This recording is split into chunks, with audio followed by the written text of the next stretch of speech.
In this video, you'll learn how to translate your native language WordPress website to English. By following these steps, you will change the language settings of your site, ensuring that all users can access your content in English. Begin by navigating to the WordPress.com website. Once there, locate the Sites option on the main dashboard.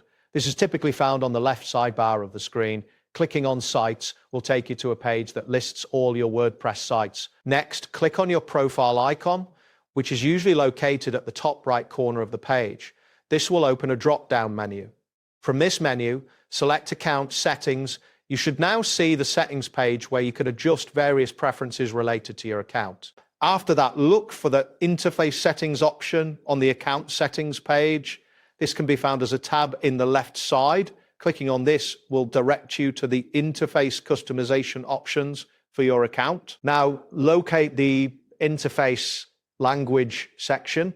This option allows you to change the language used in the WordPress interface. Click on it to reveal a list of available languages for selection. Continue by selecting English from the list of languages. This action will set English as your default language for the WordPress interface. You should see a confirmation or change indicated on the screen after this selection. Next, click on Select a Language to further refine language settings.